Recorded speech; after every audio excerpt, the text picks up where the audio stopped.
इसलिए अगर मजाक बनाने की अगर आदत है जिन लोगों में,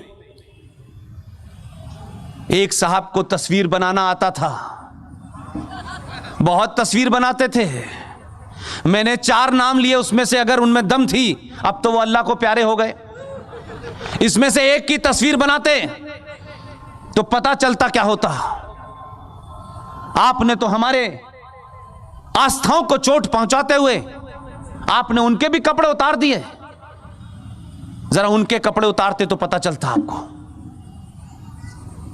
इसलिए मैंने कहा चुप रहने का समय नहीं है। इस चुप्पी ने आपको 70 सालों में 1947 के हालात में पहुंचा दिया है। इसलिए खूब जोर से बोलिए, ईमानदारी से बोलिए, गाली गलौज मत करिए। गाली गलौज करने से अपना कद छोटा होता है। गाली गलौज करने के लिए ये अल्लाह ने कई भेजे हैं, एक रामपुर में है, कई हैं, दिन भर इधर उधर घूमते रहते हैं, क्या बकते हैं अल्लाह जाने, कोई सुनता नहीं है। और मैं तो खुलेआम इस देश के मुसलमानों से कहता हूं, तुम झूठे मक्कार बेईमान हो। अगर ईमान वाले होते तो तुम्हारी ये दुर्गति, ये पूरी दुनिया में इस्लाम के नाम पे जो जूते खा रहे हो, जो कत्लो गारत हो रही है, जो इस्लाम को बौना बना के जलील हो रहे हो, दुनिया के हर मुल्क में तुमसे पूछा जाता है, तुम अपना नाम छुपाते हो। यह सिर्फ इसलिए हो रहा है कि अगर उस कुरान शरीफ की कुछ आयतें भी ठीक से पढ़ते तो भी जलील नहीं होते।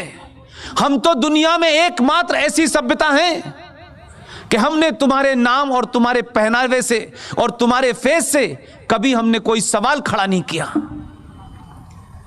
हमने तुम्हें अपने यहां जगह दी, आप भी रहिए। हमने तो दुनिया के कई मुल्कों को जगह दी, कई फेथ को जगह दी। कभी कभी तक आज तक कोई ऐसा रिकॉर्ड नहीं मिलता है कि इन 70 सालों में हमने कभी हथियार उठा करके किसी फेथ को मारा हो। हमने नहीं कहा सामूहिक तौर पे कि आपको यहां नहीं रहना है, लेकिन माफ कीजिएगा, आपकी जहालत, आप जिस किताब का रेफरेंस देते हैं उस किताब के रेफरेंस से आपने इस देश के उन लोगों को जिनकी 5000 साल पुरानी रिटन सभ्यता है, भगवान राम के लंका जाने से लेकर के सन 71 की जो युद्ध हुआ ईस्ट पाकिस्तान में, ये 2 घटना मैं इसलिए बताता हूं ताकि उन जाहिलों को पता चले हम कौन हैं। हमने तलवार के जोर पर दुनिया को नहीं कहा ये कबूल करो नहीं तो गर्दन काट देंगे, हमने कभी नहीं कहा। हमने कहा वहां जाने का रास्ता एक है, आप इधर से जाएं उधर से जाएं, लेकिन आप कहते हैं सब हमारे रास्ते से ही जाएंगे क्योंकि आपका ठेका है, क्योंकि सिर्फ वहां जाएगा, जन्नत में जो जाएगा वो आप ही जाएंगे, बाकी हम बाहर खड़े रहेंगे। आप कंफ्यूज हैं। आप एक बात कहते हैं, अपनी बात को दूसरे लाइनों में उसको कंट्राडिक्ट कर देते हैं। अरे हम तो ये मानते हैं कि ये एक कोई ब्रह्मांड है, ये जो कायनात है, ये जो यूनिवर्स है, ये कोई पावर है जिसका शायद हमें इसलिए ज्ञान नहीं है कि हमने सनातन छोड़ दिया। अगर सनातन पड़ा होता तो हजारों साल पहले बता दिया गया है कौन सा स्टार कहां है, किस कारण से है, किस चीज का क्या महत्व है। और यही कारण है कि जिन लोगों ने इतिहास लिखा है वो ये नहीं बताते कि ये जो प्रयागराज है, जो बड़ी मुश्किल से इलाहाबाद से आजाद हुआ है, वहां पर जो कुंभ लगता है, अगर कुछ लोगों का बस चलता तो वो कहते कि कुंभ भी 1947 से शुरू हुआ है। तो हमको ये बताया नहीं गया और हमारे लोगों ने जो शुद्ध साइंस है, कोई पूजा पद्धति नहीं है सनातन में, सनातन सिर्फ ज्ञान और विज्ञान और साइंस है और उस पर कुछ है ही नहीं। वो आज बता रहे हैं 2019 में 20 में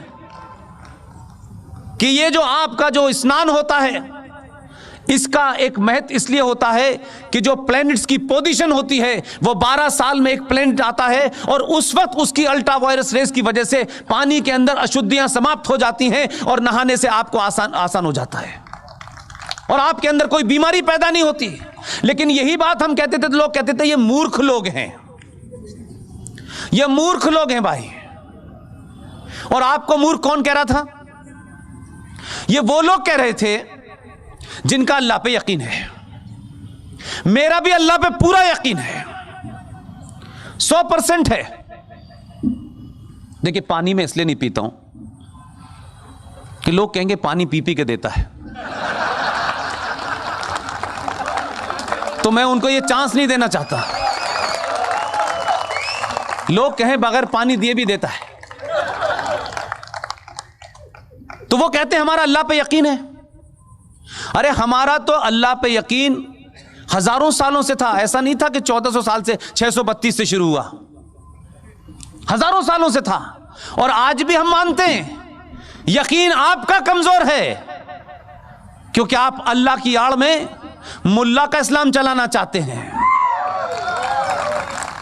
आपका एजेंडा है। इसलिए मैं कहता हूं कि हम 1000 साल तक गुलाम रहे, इसमें कोई छुपने की बात नहीं है, इसमें कोई इंफीरियरिटी कॉम्प्लेक्स नहीं, इसमें कोई कुंठा की बात नहीं है। हमने जरूर कोई ऐसे काम किए होंगे, हमारे अंदर ये अशुद्धियां आई होंगी, हमारे अंदर कमजोरियां पैदा हुई होंगी, हम आपस में बटे होंगे, हमने जरूर किसी नियम का उल्लंघन किया होगा, ऊपर वाले ने हमको सजा दी। पूरे 1000 साल तक गुलाम रहने के बावजूद भी आज तक हमने ऊपर वाले से यह नहीं कहा कि तूने हमारा हाल ऐसा क्यों किया। हमने कभी नहीं कहा। हमने यह माना कि हमारी कमियों के कारण आज हमारे ऊपर लुटेरे, दंगाई, बलात्कारी राज कर रहे हैं। लेकिन आपसे पूछना चाहता हूं मेरे भाइयों, गोल टोपी वाले से भी पूछिएगा जहां मिल जाए, उससे पूछिएगा भाई, हम तो 1000 साल से जलीलों के हाथों जलील हुए, तब भी हमारा कुछ नहीं बिगड़ा, हम तब भी सरवाइव करे। तुमने तलवार के जोर पे लोगों को शलवार पहना दी, बहुत सारे को, हमने तब भी सवाल नहीं खड़ा किया। लेकिन जरा तुम बताओ तुम्हारा ईमान कहां चला गया? जिनका अल्लाह पे बड़ा यकीन है, नियत बांध के नमाज पढ़ते हो और अल्लाह के सिवा किसी की इबादत नहीं कर सकते, ये पहला कलमा कहता है, तो आपका ईमान 2014 के बाद से क्यों टूट गया? आप तो कहते कि ये जो कायनात है, जो रब्बुल आलमीन जिसे आप कहते हैं कि इस पूरी कायनात, इस सृष्टि को कोई एक ताकत चला रही है, हम भी मानते हैं, आप भी मानते हैं। तो भैया अगर ये सूरज निकल रहा है, ये हवा चल रही है, तो ये रब्बुल आलमीन का ही कोई जलवा है। तो रब्बुल आलमीन ने ये तो नहीं कहा था कि 2014 में मैं नहीं भेजूंगा, तो जो 2014 में भेजा है वो भी रब्बुल आलमीन की परमिशन से आया है, उसकी परमिशन के बगैर कोई आ सकता है? अगर ये जोकर भी तो उन्हीं की परमिशन से भेजा है। ये जोकर इसलिए भेजा है कि सनातन के मानने वालों, तुम अपने रास्ते से क्यों उठे, ये रोज आपको याद दिलाता है, ये रोज आपको बताता है, ये रोज आपके सोए हुए जमीर को बताता है कि तुम कितने कायर लोग थे। हम जैसे तुम पे बौने राज कर रहे हैं, हम जैसे लोग तुम पे चिल्ला के, उसी ने बोला है और अब ऊपर वाले ने तय कर लिया है कि 1000 साल के बाद अब सनातनियों का समय है। इसलिए आपको इंतजाम कर रहा है। ये मोनिका जी जो यहां बैठी हैं, इन्हें 6 महीने पहले हम नहीं जानते थे, इन्हें भी अल्लाह ने भेजा है और इन्हीं ने, अल्लाह ने भी इनको ताकत दी है कि जो दिन भर हाथ में तलवार लिए घूमता है, उसी के शहर में ये रोजे फंक्शन करती है और वो कुछ बिगाड़ नहीं सकता है, क्योंकि अल्लाह इनके साथ है। क्योंकि अल्लाह को ये मालूम है कि अल्लाह के बंदों को जिनको भेजा था, जिनसे कहा गया था कि आप नीचे जाइए जमीन पर, आपके लिए अल्लाह ने सब कुछ दिया था, लेकिन यह कहा था कि मेरे बताए रास्ते से अगर तुम हटे, यह कुरान मजीद में जिक्र है, मेरे बताए रास्ते से तुम अगर हटे तो मैं लोग भेजूंगा तुम्हें नीचे, जो तुम्हें मेरे रास्ते पे ले आएंगे।